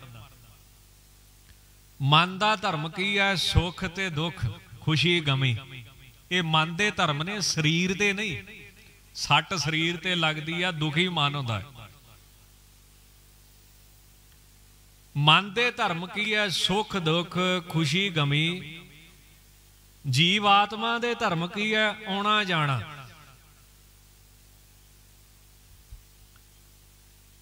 ਪ੍ਰਾਣਾ ਦਾ ਧਰਮ ਕੀ ਹੈ, ਖਾਣਾ ਪੀਣਾ। ਇਹ ਕੀ ਹੋ ਗਏ, ਧਰਮ ਸੁਭਾਅ। ਸਵਾਸ ਸਾਡੇ ਕਿਹਦੇ ਤੇ ਖਲੋਤੇ ਨੇ, ਰੋਟੀ ਤੇ ਪਾਣੀ ਤੇ ਛੱਡ ਕੇ ਵੇਖ ਲਓ। ਨਾਲੇ ਕਰੋਨਾ ਵਾਇਰਸ ਤੇ ਬਹਾਨਾ ਕੀ ਬਣਿਆ ਪਿਆ ਹੈ। ਕਹਿੰਦੇ ਆ ਵੀ ਮੁੜਨ ਦਿੰਦੇ ਹੀ ਨਹੀਂ, ਉਹੀ ਟੀਕਾ ਲਾ ਦਿੰਦੇ। ਇਹ ਤਗੜਾ ਹੋਵੇ, ਪੈਰਵਾਈ ਕਰਕੇ ਬਾਜੇ ਬਾਜੇ, ਜਿਹਦੇ ਪਿੱਛੇ ਕੋਈ ਨਾ ਗਿਆ, ਉਹੀ ਟੀਕਾ ਲਾ ਕੇ ਕੀਰਤਨ ਸੋਲਾ ਪੜੀ ਜਾਂਦੇ। ਤਾਂ ਪ੍ਰਾਣ ਸਾਡੇ ਕਿੱਥੇ ਖਲੋਤੇ ਨੇ, ਸਵਾਸ ਸਾਡੇ ਕਿਹਦੇ ਤੇ ਖੜੇ ਨੇ, ਭੁੱਖ ਤੇ ਪਿਆਸ ਉੱਤੇ, ਪਾਣੀ ਤੇ ਰੋਟੀ ਉੱਤੇ। ਇਹ ਕੀ ਆ, ਪ੍ਰਾਣਾ ਦਾ ਧਰਮ ਕੀ ਹੈ, ਭੁੱਖ ਤੇ ਪਿਆਸ। ਮਨ ਦਾ ਧਰਮ ਕੀ ਹੈ, ਸੁੱਖ ਤੇ ਦੁੱਖ। ਸਰੀਰ ਦਾ ਧਰਮ ਕੀ ਹੈ, ਜੰਮਣਾ ਤੇ ਮਰਨਾ। ਅਸ਼ੁੱਧ ਹਉਮੈ ਜੀਵ ਭਾਵ ਦਾ ਧਰਮ ਕੀ ਹੈ, ਆਉਣਾ ਤੇ ਜਾਣਾ, ਕਰਨਾ ਤੇ ਭੋਗਣਾ। ਬੜੇ ਧਰਮ ਮੰਨੇ। ਇਹਨਾਂ ਧਰਮਾਂ ਤੋਂ ਆਪ ਜੀ ਰਹਿ ਤੋ, ਨਾ ਆਪ ਜੀ ਨੂੰ ਸੁੱਖ ਦੁੱਖ, ਨਾ ਖੁਸ਼ੀ ਗਮੀ, ਨਾ ਸਾਡੇ ਦੁਨਿਆਵੀ ਲੋਕਾਂ ਵਾਂਗ ਆਉਣਾ ਜਾਣਾ, ਨਾ ਭੁੱਖ ਪਿਆਸ। ਸਿਰਫ ਭਗਤਾਂ ਦੀ ਭਾਵਨਾ ਪੂਰੀ ਕਰਨ ਵਾਸਤੇ ਕਰੀ ਪਾਕ ਸਾਲ ਸੋਚ ਪਵਿੱਤਰਾ, ਹੁਣ ਲਾਵੋ ਭੋਗ ਹਰ ਰਾਏ। ਭਾਵਨਾ ਦੇਖਦੇ। ਜਿਹੜਾ ਨਿਰਗੁਣ ਸਰੂਪ ਹੈ, ਨਾ ਉਹਦੇ ਚ ਕੋਈ ਦੁੱਖ ਸੁੱਖ ਦਾ ਧਰਮ ਹੈ, ਨਾ ਖਾਣ ਪੀਣ ਦਾ ਧਰਮ ਹੈ, ਨਾ ਆਉਣ ਜਾਣ ਦਾ ਧਰਮ ਹੈ, ਕੁਝ ਵੀ ਨਹੀਂ। ਆਪ ਧਰਮ ਤੋਂ ਰਹਿਤ ਹੋ। ਐਸੇ ਸਰੂਪ ਨੂੰ ਮੇਰੀ ਮਹਾਰਾਜ ਕਹਿੰਦੇ ਨਮਸਕਾਰ ਹੈ। ਨਿਰਗੁਣ ਸਰੂਪ ਦੀ ਗੱਲ ਕਰ ਰਹੇ ਹਾਂ। ਤੇ ਜੇ ਐੜੇ ਦਾ ਅਰਥ ਕਰੀਏ ਵਿਸ਼ੇਸ਼ ਕਰਕੇ, ਆਪ ਧਰਮ ਸਰੂਪ ਹੋ। ਜੇ ਧਰਮ ਤੋਂ ਬਿਨਾ ਮਿਲ ਪੈਂਦਾ ਤੇ ਫਿਰ ਧਰਮ ਬਣਦੇ ਕਿਉਂ? ਜੇ ਗੁਰੂ ਤੋਂ ਬਿਨਾ ਮਿਲ ਪੈਂਦਾ ਤੇ ਗੁਰੂ ਸੰਸਾਰ ਚ ਆਉਂਦਾ ਹੀ ਕਿਉਂ? ਧਰਮ ਤੇ ਚੱਲੋਗੇ ਤਾਂ ਮਿਲੇਗਾ। ਪਰ ਇੱਥੇ ਸ਼ੰਕਾ ਹੋ ਗਈ ਨਾ ਵੀ ਪਹਿਲਾਂ ਅਰਥ ਕਰਤਾ ਆ ਧਰਮੰ, ਧਰਮ ਤੋਂ ਰਹਿਤ। ਉਹਦਾ ਅਰਥ ਕੀ ਹੋਇਆ ਫਿਰ? ਹੁਣ ਜੇ ਗੁਰਬਾਣੀ ਵੱਲ ਵੇਖੀਏ ਤੇ ਗੁਰਬਾਣੀ ਕਹਿੰਦੀ ਹੈ ਤਦੈ ਧਰਮ ਧਰਮਾਪੁਰ ਗੁਣਕਾਰੀ ਮਨ ਧੀਰਾ। ਤਦੈ ਧੂਲ ਪੜੇ ਮੁਖ ਮਸਤਕ ਕੰਚਨ ਭਏ ਮਨੂਰਾ। ਧਨ ਧਰਨੀ ਧਰ ਆਪ ਅਜੋਨੀ ਤੋਲ ਬੋਲ ਸੱਚ ਪੂਰਾ। ਕਰਤੇ ਕੀਮਤ ਕਰਤਾ ਜਾਣੇ ਕਹਿ ਜਾਣੇ ਗੁਰਸੂਰਾ। ਇੱਥੇ ਤੇ ਧਰਮ ਸਰੂਪ ਕਿਹਾ ਗਿਆ ਬਈ ਧਰਮ ਤੇ ਚੱਲੇਗਾ ਤੇ ਮਿਲੂਗਾ। ਪਰ ਪਹਿਲਾ ਅਰਥ ਕੀ ਸੀ? ਤੁਸੀਂ ਕਿਸੇ ਖਾਸ ਧਰਮ ਦੇ ਖਰੀਦੇ ਹੋਏ ਨਹੀਂ ਹੋ। ਵੀ ਜਿੱਦਾਂ ਇਹ ਚਰਚਾ ਚੱਲਦੀਆਂ ਨਾ ਵੀ ਜੇ ਮੁਸਲਮਾਨ ਬਣੇਗਾ ਤਾਂ ਹੀ ਰੱਬ ਮਿਲੂਗਾ। ਤੇ ਵੀ ਰੱਬ ਦੀ ਕੋਈ ਤੁਸੀਂ ਰਜਿਸਟਰੀ ਨਹੀਂ ਕਰਾਈ ਵੀ ਤੁਹਾਨੂੰ ਹੀ ਮਿਲੂਗਾ। ਇਸ ਕਰਕੇ ਖਾਸ ਧਰਮ ਤੋਂ ਰਹਿਤ। ਇੱਥੇ ਕੀ ਆ? ਖਾਸ ਕਰਕੇ ਧਰਮ ਸਰੂਪ ਹੋ। ਜੇ ਧਰਮ ਦੇ ਨਿਯਮਾਂ ਦੀ, ਅੰਗਾਂ ਦੀ, ਸਿੱਖਿਆ ਦੀ ਪਾਲਣਾ ਕਰੋਗੇ ਤੇ ਫਿਰ ਮਿਲੇਗਾ। ਜਿੰਨੇ ਵੀ ਇਹ ਮਿਹਨਤ ਕੀਤੀ ਹੈ, ਜਿੰਨੀ ਨਾਮ ਧਿਆਇਆ ਗਏ ਮਸਕਤ ਘਾਲ ਨਾਨਕ ਤੇ ਮੁਖ ਉਜਲੇ। ਕੀਤੀ ਛੁੱਟੀ ਨਾਲ ਉਹ ਆਪ ਵੀ ਤਰੇ ਨੇ, ਹੋਰਾਂ ਨੂੰ ਵੀ ਤਾਰਿਆ। ਸਿਰਫ ਧਰਮ ਦੇ ਵਿੱਚ ਜੰਮਣ ਕਰਕੇ ਨਹੀਂ ਮਿਲਦਾ ਵੀ ਤੁਸੀਂ ਹਿੰਦੂਆਂ ਘਰ ਜੰਪੇ ਤੇ ਤੁਹਾਨੂੰ ਰੱਬ ਮਿਲ ਪੂਗਾ, ਤੁਸੀਂ ਮੁਸਲਮਾਨਾਂ ਘਰ ਜੰਪੇ। ਇਹ ਕੋਈ ਉੱਥੇ ਛੂਟ ਨਹੀਂ ਆ ਰੱਬ ਦੀ ਦਰਗਾਹ ਦੇ ਵਿੱਚ ਵੀ ਤੂੰ ਫਲਾਣੇ ਦੇ ਜੰਪਿਆ ਤੇ ਤੇਰਾ ਕੰਮ ਠੀਕ ਹੈ। ਬਿਨਾਂ ਕਮਾਈ ਤੋਂ ਨਹੀਂ। ਜੇ ਕਿਸੇ ਨੇ ਵਿਸ਼ੇਸ਼ ਕਰਕੇ ਧਰਮ ਦੀ ਕਮਾਈ ਕੀਤੀ ਹੈ ਤੇ ਉਹਨੂੰ ਪ੍ਰਾਪਤੀ ਹੋਈ ਹੈ। इस करके धर्म स्वरूप नूं भी महाराज कहते मेरी नमस्तंग नमस्कार है। ਤਾਂ ਸਤਿਗੁਰੂ ਜੀ ਦਸਵੇਂ ਪਾਤਸ਼ਾਹ ਅੱਗੇ ਕਿਰਪਾ ਕਰਦੇ ਹੋਏ ਫਰਮਾਉਂਦੇ ਹਨ, ਨਮਸਤੰ ਅਨਾਮੰ। हे ਵਾਹਿਗੁਰੂ ਪਰਮੇਸ਼ਰ ਜੀ, ਆਪ ਨਾਮ ਤੋਂ ਰਹਿਤ ਹੋ, ਆਪ ਜੀ ਨੂੰ ਨਮਸਕਾਰ ਹੈ। ਨਮਸਤੰ ਅਧਾਮੰ। ਧਾਮ ਤੁਸੀਂ ਘਰ ਤੋਂ ਰਹਿਤ ਹੋ, ਜਗ੍ਹਾ ਤੋਂ ਰਹਿਤ ਹੋ, ਕਿਸੇ ਖਾਸ ਜਗ੍ਹਾ ਜਾਂ ਥਾਂ ਤੇ ਬੱਝੇ ਨਹੀਂ, ਆਪ ਜੀ ਨੂੰ ਨਮਸਕਾਰ ਹੈ। ਨਮਸਤੰ ਅਜੀਤੇ। ਜਾਂ ਇੱਕ ਅਰਥ ਹੋਰ ਕਰਦੇ ਨੇ ਆ ਧਾਮੰ, ਤੁਸੀਂ ਵਿਸ਼ੇਸ਼ ਕਰਕੇ ਧਾਮੰ ਪ੍ਰਕਾਸ਼ ਰੂਪ ਹੋ, ਚਾਨਣ ਸਰੂਪ ਹੋ, ਆਪ ਜੀ ਨੂੰ ਨਮਸਕਾਰ ਹੈ। ਨਮਸਤੰ ਅਜੀਤੇ। हे ਵਾਹਿਗੁਰੂ ਸੱਚੇ ਪਾਤਸ਼ਾਹ ਜੀ, ਤੁਸੀਂ ਜੀਤੇ ਜਿੱਤਣ ਤੋਂ ਰਹਿਤ, ਆਪ ਜੀ ਨੂੰ ਕੋਈ ਜਿੱਤ ਨਹੀਂ ਸਕਦਾ ਹੈ। ਆਪ ਜੀ ਨੂੰ ਦਾਸ ਦੀ ਮਹਾਰਾਜ ਕਹਿੰਦੇ ਨੇ, ਦਸਵੇਂ ਪਾਤਸ਼ਾਹ ਕਹਿੰਦੇ ਨਮਸਕਾਰ ਹੈ। ਜਾਂ ਜੀਤ ਕਹਿੰਦੇ ਜੀਵਤ ਭਾਵ, ਅਸ਼ੁੱਧ ਹਉਮੈ ਜੀਵ ਪੁਣਾ, ਜੰਮਣਾ ਮਰਨਾ, ਐਸੇ ਜੀਵ ਪੁਣੇ ਤੋਂ ਵੀ ਸੱਚੇ ਪਾਤਸ਼ਾਹ ਜੀ ਆਪ ਜੀ ਰਹਿਤ ਹੋ। ਨਮਸਤੰ ਅਪੀਤੇ। ਭੀਤ ਕਹਿੰਦੇ ਹਨ ਡਰ ਨੂੰ। हे ਵਾਹਿਗੁਰੂ ਪਰਮੇਸ਼ਰ ਜੀ, ਆਪ ਡਰ ਤੋਂ ਰਹਿਤ ਹੋ, ਨਿਰਭਉ ਸਰੂਪ ਹੋ, ਨਿਰਭਉ ਨਿਰਵੈਰ। ਭੀਤ ਕਹਿੰਦੇ ਡਰ ਨੂੰ, ਤਾਂ ਡਰ ਤੋਂ ਰਹਿਤ ਸਰੂਪ ਵਾਹਿਗੁਰੂ ਪਰਮੇਸ਼ਰ ਜੀ ਨੂੰ ਨਮਸਕਾਰ ਹੈ। ਭੀਤ ਕਹਿੰਦੇ ਕੰਧ ਨੂੰ, ਦੀਵਾਰ ਨੂੰ ਭੀਤੀ ਕਹਿ ਦਿੰਦੇ ਹਨ। ਦੀਵਾਰ ਕੰਧ, ਜਲ ਕੀ ਭੀਤ ਪਵਨ ਕਾ ਥੰਬਾ, ਰਗਤ ਬੂੰਦ ਕਾ ਗਾਰਾ, हाड़ मास नाड़ी को पिंजर पंखी पसे बेचारा, प्राणी क्या मेरा क्या तेरा, जैसे तरवर पंख बसेरा। तां भीत की है कंध, दीवार। कंध दा भाव अर्थ की हो गया पर्दा। हे सच्चे पातशाह, तेरे विच माया दा अविद्या दा पर्दा नहीं, जै अछल अछेद अभेद समाया, उहां किसे व्यापत माया। ਆਪ ਜੀ ਦੇ ਵਿੱਚ ਵਿਦਿਆ ਰੂਪੀ ਪਰਦਾ ਨਹੀਂ। ਭੀਤ ਕਹਿੰਦੇ ਕੰਧ ਨੂੰ, ਕੰਧ ਤੋਂ, ਕੰਧ ਕੀ ਹੁੰਦੀ ਜੜ, ਆਪ ਜੀ ਵਿੱਚ ਜੜਤਾ ਨਹੀਂ, ਐਸੇ ਸਰੂਪ ਨੂੰ ਨਮਸਕਾਰ ਹੈ। ਮਹਾਰਾਜ ਕਹਿੰਦੇ ਹਨ ਨਮਸਤੰ ਅਬਾਹੇ। ਬਾਹਾਂ ਕਹਿੰਦੇ ਨੇ ਸਰੀਰ ਦੇ ਅੰਗਾਂ ਨੂੰ। हे ਵਾਹਿਗੁਰੂ ਸੱਚੇ ਪਾਤਸ਼ਾਹ ਜੀ, ਜਿਵੇਂ ਬਾਹਰ ਸਰੀਰ ਦੇ ਅੰਗ ਹੁੰਦੇ ਨੇ, ਇਦਾਂ ਨਿਰਗੁਣ ਸਰੂਪ ਦੇ ਵਿੱਚ ਕੋਈ ਅੰਗ ਨਹੀਂ, ਪ੍ਰਤੱਖ ਅੰਗਾਂ ਤੋਂ ਆਪ ਜੀ ਰਹਿਤ ਹੋ। ਬਾਹ ਕਹਿੰਦੇ ਨੇ ਵਹਿਣ ਨੂੰ, ਕੋਈ ਚੀਜ਼ ਵਹਿੰਦੀ ਹੈ ਪੰਜਾਬੀ ਦੇ ਵਿੱਚ, ਜਿਵੇਂ ਨਦੀ ਵਹਿੰਦੀ ਪਈ ਹੈ। ਭਾਵ ਅਰਥ ਕੀ ਹੋਇਆ, ਚਲਾਏਮਾਨ। हे ਵਾਹਿਗੁਰੂ ਸੱਚੇ ਪਾਤਸ਼ਾਹ ਜੀ, ਤੁਹਾਡਾ ਸਰੂਪ ਚਲਾਏਮਾਨ ਤੋਂ ਰਹਿਤ ਹੈ। ਬਾਹ ਕਹਿੰਦੇ ਨੇ ਬਾਹਨ ਨੂੰ, ਸਵਾਰੀ ਨੂੰ। ਜਿਵੇਂ ਭਗਵਾਨ ਜੀ ਦੀ ਸਵਾਰੀ ਗਰੜ ਮੰਨੀ ਗਈ ਹੈ, ਕਿਸੇ ਦੀ ਸਵਾਰੀ ਕੋਝ ਹੈ, ਕਿਸੇ ਦੀ ਸਵਾਰੀ ਕੋਝ ਹੈ, ਪਰ ਇਹ ਸਭ ਕੁਝ ਸਰਗੁਣ ਰੂਪ ਦੇ ਵਿੱਚ ਹੀ ਆ। ਨਿਰਗੁਣ ਦੇ ਵਿੱਚ ਕੋਈ ਵੀ ਉਹਦੀ ਸਵਾਰੀ ਨਹੀਂ। ਕਿਉਂ? ਕਿਉਂਕਿ ਪਹਿਲਾਂ ਹੀ ਉੱਥੇ ਹਾਜ਼ਰ ਹੈ, ਹਰ ਜਗ੍ਹਾ ਦੇ ਉੱਤੇ ਬੈਠਾ ਹੋਇਆ ਹੈ। ਐਸੇ ਸਰੂਪ ਨੂੰ ਮਹਾਰਾਜ ਕਹਿੰਦੇ ਨਮਸਕਾਰ ਹੈ। ਨਮਸਤੰ ਅਟਾਹੇ। ਨਮਸਕਾਰ ਹੈ ਵਾਹਿਗੁਰੂ ਜੀ ਨੂੰ, ਜਿਹੜਾ ਵਾਹਿਗੁਰੂ ਪਰਮੇਸ਼ਰ ਢਾਹੇ ਮੈਨੇ ਢੈਂਦਾ ਨਹੀਂ, ਮਿਟਦਾ ਨਹੀਂ, ਖਤਮ ਨਹੀਂ ਹੁੰਦਾ ਹੈ।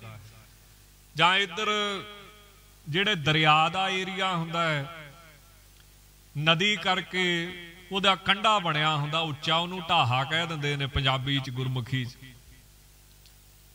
ਢਾਹੇ ਦਾ ਅਰਥ ਕੀ ਹੋਇਆ, ਆਸਰਾ। ਇਹ ਸੱਚੇ ਪਾਤਸ਼ਾਹ ਜੀ, ਆਪ ਜੀ ਆਸਰੇ ਤੋਂ ਰਹਿਤ ਹੋ। ਜਿਵੇਂ ਸੰਸਾਰ ਦੇ ਵਿੱਚ ਕੋਈ ਨਾ ਕੋਈ ਆਸਰਾ ਸਾਨੂੰ ਚਾਹੀਦਾ ਹੈ, ਸਭ ਤੋਂ ਵੱਡਾ ਵਾਹਿਗੁਰੂ ਜੀ ਦਾ, ਪਰ ਕੀ ਵਾਹਿਗੁਰੂ ਪਰਮੇਸ਼ਰ ਨੂੰ ਵੀ ਕਿਸੇ ਦਾ ਆਸਰਾ ਹੈ? ਤਾਂ ਮਹਾਰਾਜ ਕਹਿੰਦੇ ਨਹੀਂ। ਜਾਂ ਢਾਏ ਨੂੰ ਕਹਿ ਦਿੰਦੇ ਨੇ ਕਿਨਾਰਾ। ਉਰਾਰ ਤੇ ਪਾਰ ਦੋ ਕਿਨਾਰੇ ਮੰਨੇ ਗਏ ਨੇ, ਦੋ ਹੱਦਾਂ ਮੰਨੀਆਂ ਗਈਆਂ ਹਨ। ਹੱਦਬੰਦੀ ਤੋਂ ਰਹਿਤ ਸੱਚੇ ਪਾਤਸ਼ਾਹ ਨੇ। ਜਾਂ ਢਾਏ ਨੂੰ, ਜਿਵੇਂ ਦੋ ਭਲਵਾਨ ਲੜਦੇ ਹੋਣ, ਇੱਕ ਢਹਿ ਜਾਂਦਾ ਹੈ ਮਾਲ ਯੁੱਧ ਦੇ ਵਿੱਚ। महाराज कहते जे वो शरीर धार के सरगुण रूप धार के संसार दे विच वाहिगुरु आया तो इहदा मतलब ये नहीं भी माली युद्ध दे विच भी उन्हें किसी नूं ढा लिया जां अपने वाहिगुरु किसी ने उन्होंने ढा लिया। जिवें उदाहरण आपे गोपी कान है प्यारा बन आपे गऊ चराह, आपे सावल सुंदरा प्यारा आपे वंश बजाह, कुवलिया पीड़ आप मराइंदा प्यारा कर बालक रूप चाह, आप अखाड़ा पाइंदा प्यारा। तां इस शब्द दे विच जिहड़ा सरगुण रूप सी उहदा जिक्र कीता भी भगवान कृष्ण ने चंडूर नूं मारिया, कंस नूं मारिया, केसी नूं मारिया। तां जदों माली युद्ध होया ते तां भी पहलवानां नूं इह सी भी इह निक्का जिहा निआणा है भगवान कृष्ण, जिन्हां च हज़ारां हाथियां दा बल मन्निया गया जिवें ग्रंथां विच लिखिया है। पर वाहिगुरू दी शक्ति करके भगवान उन्हां तो ढए नहीं, इस करके ढैंदे नहीं हन। जे कोई कहे भी तुसीं दूजे धर्मां दी उदाहरण दिंदे आ ते फिर भाई की करिए, गुरु ग्रंथ साहिब च लिखी है, ये महाराज च लिखिया है भी आपे गोपी कान है प्यारा बन आपे गऊ चराह। गुरबाणी दे विच उदाहरण लिखी हुई है भी वह ढैंदा नहीं किसी तो, जे कोई समझे भी मैं उन्होंने ढा लूँगा हरा लूँगा। जां मेरी पीरी दे मालक धन गुरु हरगोबिंद साहिब महाराज इस समय विच प्रतख कलयुग दे समय दे विच पैंदे खां नूं बड़ी हौमे सी कि बाहां च लैके मैं नारियल भंन दिंदा, दो साहन भिड़दे होण सिंगां तो फड़ के पिछां कर दिंदा, सिक्के नूं गूठियां नाल मसल के उत्तों मोहर मिटा दिंदा, घोड़े सिणे सवार नूं चुक के सुट दिंदा। पर जदों धन गुरु हरगोबिंद साहिब जोर करदे सी तां मसां महाराज नूं पसीना लिआउंदा हुंदा सी ते ढह जांदा हुंदा सी। तां इस करके जे प्रतख भी कोई कवे भी शरीर करके वाहिगुरू परमेश्वर नूं ढा लवेगा जां उन्हां दे सरगुण स्वरूप नूं जित लवेगा तां महाराज सच्चे पातशाह कहिंदे भी नहीं वो ढैंदे किसे तो। जां जिहड़े गुरमुख नाम जपण वाले ने, संत साधु ने, महापुरुष ने, हों गुसाई दा पहलवानड़ा मैं गुरमिल उच दमालड़ा, निचोड़ की नेहते पंज जवान मैं गुर थापी दित्ती कंड जीओ। इदां वकारां दा वकार उन्हां नूं ढा नहीं सकदे हन महात्मा नूं, गुरमुखां नूं, गुरसिखां नूं, जिन्हां उत्ते सतगुरु की कृपा हुंदी है, मालिक की कृपा हुंदी है। तां ऐसे वाहिगुरू सच्चे पातशाह जी नूं नमस्कार है जिहड़ा ढैण दे विच नहीं आउंदा, जिहड़ा आसरे तो बिना है, जिहड़ा माली युद्ध विच नहीं ढैंदा, जिहड़ा अपने गुरमुखां संतां साधुआं नूं वकारां अगे ढैण नहीं दिंदा। नमस्तं अनीले, नील कहिंदे ने रंग आदक नूं।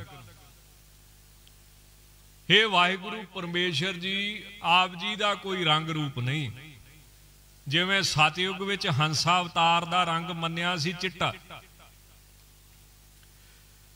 त्रेते विच श्री रामचंद्र जी जिहड़ा रंग पाउंदे सी वो सी लाल, भगवान कृष्ण जी पक्का रंग सी, पीले कपड़े पाउंदे सन, पीले पसंद सी इन्हां नूं। ते कलयुग दा जिहड़ा अवतार मन्निया है वो मन्ने ने निहकलंकी। वो किहड़ा रंग पाउंदे ने पाउणगे तां ग्रंथां विच लिखिया है, गुरबाणी च ही लिखिया है भी काला रंग। गुरबाणी दे विच तो कहंदी है बग्गा रत्ता पीला काला। ये चारां युगां दे विच चार रंग अवतारी पुरुषां दे पैदे हन। तां इस तरह हे सच्चे पातशाह आप जी इन्हां रंगां रूपां तो भी आप जी रहत हो। इसे तरह नील दा अर्थ हुंदा नीला, जदों किसी दे सट वजदी है तां उहदे दाग पै जांदा, उहनूं नीला दाग पैंदा है। आपां कहंदे नील पै गया, की हो गया दाग लग पै गया। दाग की हो गया दोष। तां नील दा अर्थ नीले रंग दा अर्थ ये भी हुंदा वा भी दोष लगना, किसे कलंक लग जाना किसे, ये भाव अर्थ मन्निया गया है। हे वाहिगुरु सच्चे पातशाह जी, आप जी दोष तो रहत, कलंकंग बिना निकलंकी स्वरूपे हो। इसे तरह नील कहते ने गिणती नूं 10,000 अरब की गिणती नूं नील कहा जाता है। फिर बेनती करा, लख नहीं, करोड़ नहीं, अरब नहीं, 10,000 अरब इनू एक नील कहा जाता। जो 10,000 अरब इकट्ठा हो जाए भी एक नील है। इस तरह भी वाहिगुरु परमेश्वर के गुणां दा, कारजां दा, परोपकारां दा, दातां दा, बरकतां दा जे इन्नी भी कोई गिणती कर लवे ना नील जिन्नी, तां भी उहदे दातां, उहदे कारज, उहदे परोपकार, उहदी बरकत ये गिणती च नहीं आउंदी। महाराज कहते नमस्तंग अनीले। नीले दे विच काला भा मारदा है, काले दे विच नीला भा मारदा है। एक बारी गल है अपने श्रीमान सचखंड वासी ब्रह्म ज्ञानी संत बाबा ठाकुर सिंह जी दी। बाबा जी उदों अमेरिका तो आए, शरीर छड्डण तो पहला थोड़ा चिर उत्थे कोई सज्जण आया सी, पढ़िया लिखिया, मैते दे विच कोई बाबा सिंह रहिंदे सन। उन्हें एक सवाल किया सारियां नूं बई सतगुरु जी कहते ने नील बस्तर ले कपड़े पहरे, तुर्क पठानी अमल किया। भी नीले कपड़े पहने ने, ये अमल मुसलमाना दा है। ये उन्हें सवाल किया भी मुसलमान हुण नीले ते पाउंदे नहीं, फिर इत्थे नीले दा अर्थ की है? हुण उत्थे होर कोई अर्थ ते कर ही नहीं सकदे।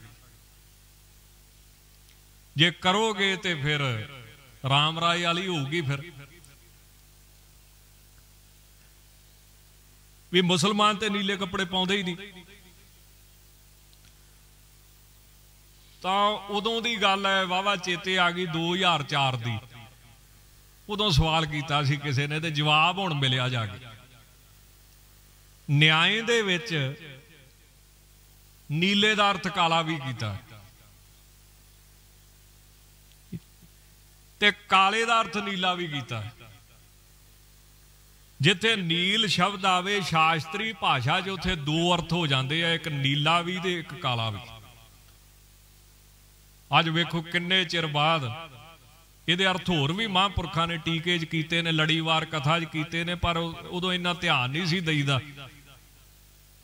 ते नाले हासे जी टाल छड्या भी किड्डी दूरों ये नीला रंग ही पुछण आया वा भी तू चुप करके रब दा नां जप, किहड़े चक्कर च पै गया तू, किड्डी दूरों चल के नीला रंग पुछण आया। दस तां इदां टाल छड्या मखौल च, पर जवाब नहीं आया। काफी सिंघां नूं भी पुछया, तां जिहड़े चंगे विद्वान सी वो बाबा जी नाल हुंदे सी, बाहरले देशां चले गए, कथा करते सी। जिहड़े संतां दी कथा सुणदे उन्हां नूं ते पता ही आ सारे जवाब। तां न्याय दे विच नीले नूं काला भी कहा गया है, नीले च काला भाव हुंदा है। ते काला जिहड़ा है वो मौत की निशानी मनी गई है, सोग की निशानी मनी गई। जिवें हरा हरियाली का प्रतीक, चिट्टा शांति का प्रतीक, लाल प्रेम का प्रतीक, लाल रंग तिसको लगा जिसके बड़भागा, प्रेम का प्रतीक। इदा काला सोग का प्रतीक मनिया जाता है। कि वाहिगुरु परमेश्वर नूं कोई सोग है? किसी वस्तु दे आउण करके खुशी हो गई, जान करके सोग होंदा ही है, संजोग विजोग करके संसार दे विच। इदां तां महाराज कहंदे नमस्तंग नीले, हे सच्चे पातशाह जी, आप जी इहो जे सोगां तो, जां काला अर्थ, काले रंग का अर्थ हुंदा कलंक, भाव अर्थ ने, रंग कोई माड़ा नहीं।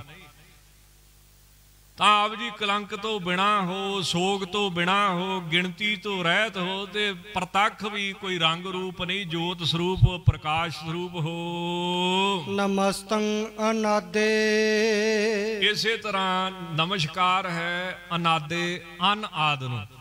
ਆਦ ਮੈਨੇ ਮੁੱਢ, ਮੂਲ, ਕਿੱਥੋਂ ਸ਼ੁਰੂ ਹੋਇਆ? ਕਾਰਨ। ਜਿਵੇਂ ਦੁਨੀਆ ਵਿੱਚ ਹਰੇਕ ਚੀਜ਼ ਦਾ ਕਾਰਨ ਹੈ। ਬੱਚਿਆਂ ਦਾ ਕਾਰਨ ਮਾਤਾ ਪਿਤਾ ਹੈ। ਫਸਲ ਕਿੱਥੋਂ ਪੈਦਾ ਹੁੰਦੀ, ਉਹਦਾ ਕਾਰਨ ਬੀਜ ਹੈ। ਘੜਾ ਕਿੱਥੋਂ ਬਣਿਆ, ਉਹਦਾ ਕਾਰਨ ਮਿੱਟੀ ਹੈ। ਇਵੇਂ ਹਰ ਚੀਜ਼ ਦਾ ਕੋਈ ਕਾਰਨ ਹੈ। ਵਾਹਿਗੁਰੂ ਪਰਮੇਸ਼ਰ ਨੂੰ ਵੀ ਕਿਸੇ ਨੇ ਪੈਦਾ ਕੀਤਾ, ਉਹਦਾ ਵੀ ਕੋਈ ਕਾਰਨ। ਤਾਂ ਕਹਿੰਦੇ ਨਹੀਂ, ਇੱਕ ਹੀ ਹੈ ਜਿਹੜਾ ਕਾਰਨ ਤੋਂ ਰਹਿ। ਤਾਂ ਬਾਕੀ ਸਭ ਚੀਜ਼ ਹੀ ਸੰਸਾਰ 'ਚ ਜੋ ਵੀ ਆ ਸਭ ਕਾਰਨ ਦੇ ਸਹਿਤ ਹੀ। ਇੱਥੋਂ ਤੱਕ ਇਹ ਦੁਨੀਆ ਬਣੀ, ਇਹ ਵੀ ਕਾਰਨ ਕਰਕੇ ਹੀ ਆ। ਤਾਂ ਇਸ ਕਰਕੇ ਮਹਾਰਾਜ ਕਹਿੰਦੇ, ਹੇ ਸੱਚੇ ਪਾਤਸ਼ਾਹ, ਆਦ ਮੈਨੇ ਉਤਪਤੀ, ਮੁੱਢ, ਕਾਰਨ, ਅੰਨ ਮੈਨੇ ਰਹਿਤ। ਆਪ ਜੀ ਕਾਰਨ ਤੋਂ ਰਹਿਤ ਸਰੂਪ ਹੋ, ਸਦੀਵ ਹੋ, ਸਨਾਤਨ ਹੋ। ਕੋਈ ਨਹੀਂ ਜਾਣ ਸਕਦਾ ਆਪ ਜੀ ਦੇ ਮੁੱਢ ਨੂੰ। ਤਾਂ ਐਸੇ ਵਾਹਿਗੁਰੂ ਪਰਮੇਸ਼ਰ ਨੂੰ ਅਨਾਦੇ ਕਿਹਾ ਗਿਆ ਹੈ। ਆਦ ਸੱਚ, ਜੁਗਾਦ ਸੱਚ, ਹੈ ਭੀ ਸੱਚ, ਨਾਨਕ ਹੋਸੀ ਭੀ ਸੱਚ। ਜਾਂ ਨਾਦ ਕਹਿੰਦੇ ਸ਼ਬਦ ਨੂੰ। ਸ਼ਬਦ ਦੀ ਧੁਨੀ ਨੂੰ ਨਾਦ ਕਹਿ ਦਿੰਦੇ ਨੇ, ਜਾਂ ਨਾਦ ਤੋਂ ਭਾਵ ਅਰਥ ਲੈਣਾ ਸ਼ਬਦ। ਤਾਂ ਮਹਾਰਾਜ ਸੱਚੇ ਪਾਤਸ਼ਾਹ ਕਹਿੰਦੇ ਕਿਸੇ ਸ਼ਬਦ ਦੀ ਪਕੜ ਦੇ ਵਿੱਚ ਨਹੀਂ। ਤੇ ਫਿਰ ਇਹ ਤਾਂ ਗੱਲ ਹੀ ਬੜੀ ਗਲਤ ਹੋ ਗਈ ਬਈ। ਇਹ ਅਰਥ ਕਰਕੇ ਤੇ ਆਪ ਦਾ ਸਿਧਾਂਤ ਆਪ ਹੀ ਖੰਡਨ ਕਰ ਲਿਆ ਸਾਰਾ। ਅਸੀਂ ਤੇ ਰੋਜ਼ ਪੜ੍ਹਦੇ ਆ ਸ਼ਬਦ ਗੁਰੂ ਸੁਰਤ ਧੁਨ ਚੇਲਾ। ਇਹ ਤਾਂ ਅਗਲੇ ਦਾ ਵਿਚਾਰਾਂ ਦੁਆਰਾ ਖੰਡਨ ਕਰਨਾ ਸੀ। ਆਪ ਦਾ ਮਤ ਹੀ ਖੰਡਨ ਕਰਕੇ ਬਹਿ ਗਏ। ਸਿੱਧ ਆਪ ਦਾ ਕਰਨ ਗਏ ਸੀ। ਤਾਂ ਸੱਚੇ ਪਾਤਸ਼ਾਹ ਜੀ ਕਹਿੰਦੇ ਅਨਾਦੇ ਸ਼ਬਦ ਦੀ ਪਕੜ ਤੋਂ ਰਹਿਤ। ਤਾਂ ਫਿਰ ਸ਼ਬਦ ਕਾਹਦੇ ਵਾਸਤੇ ਜਪਿਆ ਜਾ ਰਿਹਾ? ਕਿਉਂ ਨਿਰਗੁਣ ਦੀ ਉਪਾਸਨਾ ਵਿੱਚ ਸ਼ਬਦ ਹੀ ਆਉਂਦਾ ਹੈ। ਜਾਂ ਆਤਮ ਚਿੰਤਨ 1 ਨੰਬਰ ਹੈ, 2 ਨੰਬਰ ਤੇ ਪ੍ਰਣਵ ਉਪਾਸਨਾ। ਜੇ ਕੋਈ ਪੁੱਛੇ ਵੀ ਨਿਰਗੁਣ ਦੀ ਉਪਾਸਨਾ ਵਿੱਚ ਕਰੀਦਾ ਕੀ ਹੈ, ਤਾਂ ਸ਼ਬਦ ਉਪਾਸਨਾ ਹੀ ਆ। ਓੰਕਾਰ ਦੀ ਉਪਾਸਨਾ ਕਰੀਦੀ, ਸ਼ਬਦ ਗੁਰੂ ਸੁਰ ਧੁਨ ਚੇਲਾ। ਉਪਨਿਸ਼ਦਾਂ ਵਿੱਚ ਨਿਰਗੁਣ ਉਪਾਸਨਾ ਸ਼ਬਦ ਉਪਾਸਨਾ ਹੀ ਆ ਬਸ। ਤਾਂ ਫਿਰ ਸ਼ਬਦ ਕੀ ਕਰਦਾ ਹੈ? ਤਾਂ ਮਹਾਂਪੁਰਖਾਂ ਨੂੰ ਸਵਾਲ ਕੀਤਾ ਸੀ, ਪਿੰਡਰਾਂ ਵਾਲੇ ਸੰਤਾਂ ਨੂੰ। ਆਪਣੇ ਪੰਥ ਰਤਨ ਸ਼੍ਰੀਮਾਨ ਬ੍ਰਹਮ ਗਿਆਨੀ ਸੰਤ ਗਿਆਨੀ ਗੁਰਬਚਨ ਸਿੰਘ ਜੀ ਖਾਲਸਾ ਪਿੰਡਰਾਂ ਵਾਲਿਆ। ਗਿਆਨੀ ਵੀਰ ਸਿੰਘ ਜੀ ਸੱਚਖੰਡ ਵਾਸੀ ਮੱਦੋਕੇ ਵਾਲੇ ਲਿਖਦੇ ਨੇ, ਮਹਾਂਪੁਰਸ਼ ਕਿ ਵਿਹੜੇ ਦੇ ਵਿੱਚ ਸੰਤ ਚੁਬਾਰੇ ਤੇ ਸੀ ਲੰਮੇ ਪਏ, ਤੇ ਪਲੰਗੇ ਤੇ ਵਿਹੜੇ 'ਚ ਕੋਈ ਵਿਦਾਂਤ ਪੜ੍ਹਿਆ ਬਜ਼ੁਰਗ ਸੀ। ਉਹ ਕਹਿੰਦਾ ਸ਼ਬਦ ਤੇ ਉੱਥੇ ਪਹੁੰਚਦਾ ਹੀ ਨਹੀਂ ਆ, ਪਿੱਛੇ ਰਹਿ ਜਾਂਦਾ ਵਾ। ਤੇ ਤੁਸੀਂ ਸ਼ਬਦ ਗੁਰੂ ਹੀ ਕਰਦੇ ਰਹਿੰਦੇ। ਤਾਂ ਗਿਆਨੀ ਜੀ ਦੇ ਮਨ 'ਚ ਆਈ ਵੀ ਇਹ ਸੰਤਾਂ ਨਾਲ ਉਡਾਉਣੀ ਪੈ ਕੇ ਬਹਿ ਜਾਊਗਾ, ਸਿਰ ਫਸਾਊਗਾ ਸੰਤਾਂ ਨਾਲ। ਤੇ ਗੱਲ ਬੜੀ ਡੂੰਘੀ ਪੁੱਛੀ ਆ ਇਹਨੇ, ਸੰਤਾਂ ਨੂੰ ਜਵਾਬ ਨਹੀਂ ਆਉਣਾ ਇਸ ਗੱਲ ਦਾ। ਹੁਣ ਗਿਆਨੀ ਜੀ ਆਪ ਲਿਖਦੇ ਆਪਦੀ ਨਿਮਰਤਾ ਦੇ ਵਿੱਚ ਵੀ ਮੈਂ ਸੋਚਿਆ ਵੀ ਕਿਤੇ ਉਹ ਗੱਲ ਨਾ ਹੋਵੇ ਪਹਿਲਾਂ ਸੰਤਾਂ ਨੂੰ ਦੱਸ ਆਈਏ ਵੀ ਆਹ ਗੱਲ ਪੁੱਛਣੀ ਆ ਇਹਨੇ। ਪੌੜੀਆਂ ਚੜ੍ਹਦੇ ਚੜ੍ਹਦੇ ਜਵਾਬ ਸੋਚ ਲਓ। ਜਦੋਂ ਸੰਤਾਂ ਨੂੰ ਦੱਸਿਆ, ਸੰਤ ਕਹਿੰਦੇ ਫਿਰ ਰੋਕਿਆ ਕਿਉਂ, ਲਿਆ ਉਹਨੂੰ ਉੱਤੇ? ਸਾਨੂੰ ਤੇ ਚਾਅ ਚੜ੍ਹਦਾ ਜਦੋਂ ਕੋਈ ਇਹੋ ਜਿਹਾ ਆਵੇ। ਤਾਂ ਕਹਿੰਦਾ ਮਹਾਂਪੁਰਸ਼ੋ ਸ਼ਬਦ ਤੇ ਉੱਥੇ ਪਹੁੰਚਦਾ ਹੀ ਨਹੀਂ। ਸੰਤ ਕਹਿੰਦੇ ਸ਼ਬਦ ਪਹੁੰਚਦਾ ਨਹੀਂ ਹੈ, ਸ਼ਬਦ ਪਹੁੰਚਾ ਤੇ ਦਿੰਦਾ ਹੈ ਨਾ। ਕਹਿੰਦਾ ਜੀ ਕਿਵੇਂ? ਕਹਿੰਦੇ ਜਿਵੇਂ ਹੱਥ 'ਚ ਵੱਟਾ ਫੜ ਕੇ ਮਾਰ ਗਏ ਤੇ ਵੱਟਾ ਨਿਸ਼ਾਨੇ ਤੇ ਜਾ ਕੇ ਡਿੱਗਦਾ, ਹੱਥ ਤੇ ਉੱਥੇ ਹੀ ਰਹਿੰਦਾ ਹੈ ਨਾ। ਏਦਾਂ ਸ਼ਬਦ ਦੇ ਵਿੱਚ ਜਿਹਨੇ ਸੁਰਤ ਪਾ ਕੇ ਅਭਿਆਸ ਕੀਤਾ, ਸ਼ਬਦ ਉਹਦੀ ਸੁਰਤ ਨੂੰ ਵਾਹਿਗੁਰੂ ਦੇ ਚਰਨਾਂ 'ਚ ਪਹੁੰਚਾ ਦਿੰਦਾ ਹੈ। ਸ਼ਬਦ ਭਾਵੇਂ ਆਪ ਪਿੱਛੇ ਰਹਿੰਦਾ ਹੈ, ਪਰ ਪਹੁੰਚਾਉਂਦਾ ਸ਼ਬਦ ਹੀ ਹੈ। ਇਸ ਕਰਕੇ ਸ਼ਬਦ ਹੀ ਗੁਰੂ ਮੰਨਿਆ ਜਾਂਦਾ ਹੈ। ਤਾਂ ਉਹਦੇ ਹੱਥ ਜੁੜ ਗਏ ਸੀ ਬਜ਼ੁਰਗ। ਤਾਂ ਸ਼ਬਦ ਉੱਥੇ ਪਹੁੰਚਾ ਦਿੰਦਾ ਹੈ। ਤਾਂ ਇਸ ਤਰ੍ਹਾਂ ਵੀ ਅਰਥ ਕਰ ਲੈਂਦੇ ਨੇ, ਜਹ ਬੋਲਤਾ ਅਛਰ ਆਵਾ, ਜਹਾਂ ਬੋਲਤਾ ਮਨ ਨਾ ਰਹਾਵਾ, ਬੋਲ ਬੋਲ ਮਦ ਹੈ ਸੋਈ। इस तरह भी गुरबाणी ने जिक्र किया भी नाद दी शब्द दी पकड़ तो भी रहत स्वरूप है जिहड़ा निर्गुण स्वरूप है। ऐसे स्वरूप नूं महाराज कहंदे नमस्कार है। नमस्तं अछेदे छेदना कहंदे कट्टण नूं। आत्म स्वरूप जिहड़ा है निर्गुण स्वरूप जिहड़ा है परमात्मा दा वो कट्टिया नहीं जाता। जिवें दसवें पातशाह कहंदे है डोबिओ ना डुबे। आत्म स्वरूप डोबण दे नाल डुबदा नहीं। सोखिओ ना जाए कट्टिओ ना कट्टे ना बारिओ बराए छिजे ना नैक सत शस्त्र पात। जे उन्होंने तलवार नाल कट्टना चाहिए आत्मा कट्टी नहीं जाती पानी च डुबदी नहीं अग च सड़दी नहीं। जिवें गीता दे विच भी भगवान कृष्ण कहंदे ने नैनम छिदंती शस्त्र राणी नैनम दहती पावका ना चा कलेदंती आपो ना चा शोचेती मारूता। ना उन्होंने कोई शस्त्र कट सकता ना अग साड़ सकती ना पानी हवा सुका सकती है। तो ऐसा आत्म स्वरूप अछेदे कट्टण तो रहत स्वरूप है जिहड़ा आत्म स्वरूप मन्निया गया है। तो महाराज कहंदे ऐसे निर्गुण स्वरूप नूं मेरी नमस्कार है। नमस्तं अगाधे नमस्कार है अगाधे। अग कहंदे ने अग तो भाव अग्नि आदਿਕ पंज तत्त। धा तो भाव आसरा जिहड़ा पंजां तत्तां दा आसरा है वाहिगुरु परमेश्वर उन्हों नमस्कार है। गाद कहंदे ने पानी दे थल्ले जिहड़ी थाह हुंदी है थल्ला हुंदा है नदी दे थल्ले उन्हों गाद कह दिंदे हैं थल्ला। तां वाहिगुरु दी थाह नहीं कोई लै सकदा भी किन्ना क डूंगा है वो बेअंत है। ऐसे वाहिगुरु नूं सच्चे पातशाह कहंदे मेरी नमस्कार है। नमस्तं अगंजे जिहड़ा वाहिगुरु सच्चे पातशाह अगंजे अग ते अंजे जे शब्द नूं तोड़िए अग मैंने पंज तत्त आदਿਕ अग्नि पौण पानी अंजे मैंने रचण आला। अंजे उपसर्ग है जिहड़ा रचण आला है तत्तां नूं भी बनाउण आला है। ऐसे वाहिगुरु परमेश्वर जी नूं नमस्कार है।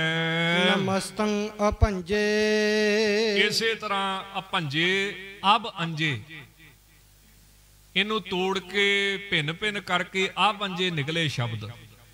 इसे तरह चारे पासियां तो चारे तरह के जीवां नूं बनाउण वाला सिरजण वाला पैदा करने वाला जिहड़ा वाहिगुरु है या नाश तो रहत जिहड़ा वाहिगुरु उन्होंने नमस्कार है। नमस्तं उदारे वाहिगुरु सच्चे पातशाह जी उदार ने सखी ने तंग दिली तो रहत ने सूम नहीं कंजूस नहीं। उन्हां वर्गा कोई दाता नहीं दुनिया दे विच दान देण वाला नहीं। देंदे देंदा दे लैंदे थक पाहे। हे सच्चे पातशाह आप सब तो वड्डे सखी हो दानी हो दाते हो आप जी नूं नमस्कार है। जिवें गुरबाणी दे विच लिखिया है तुम धन धनी उदार त्यागी श्रवण सुनिए तो सुजस तुमार मांगो काहे रंग सब देखो तुम ही ते मेरो निस्तार। जय देव नामा विप सदामा तिनको कृपा पई है अपार। कह कबीर तुम समर्थ दाते चार पदार्थ देत ना बार। जिवें भाई गुरदास साहब जी लिखते भी चार पदार्थ दे के भी शर्म आ गई। चार पदार्थ कुछ पठाए जे को होवे दुबला नंग भोकी पीर दमड़ा पल्ले ना पवे ना को देवे धीर। स्वार्थ स्वाऊ ना को करे ना किश होवे काज चेत आवे उस पार ब्रह्म ता निश्चल होवे राज। ऐसे उदार ने।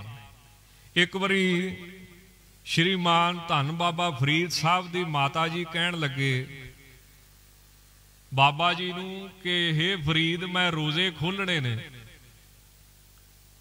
मैनू खंड ते घिओ लिया के दे। तां पुछदे माता जी किन्ना क चाहीदा है। कहंदे पाइया खंड पाइया घिओ।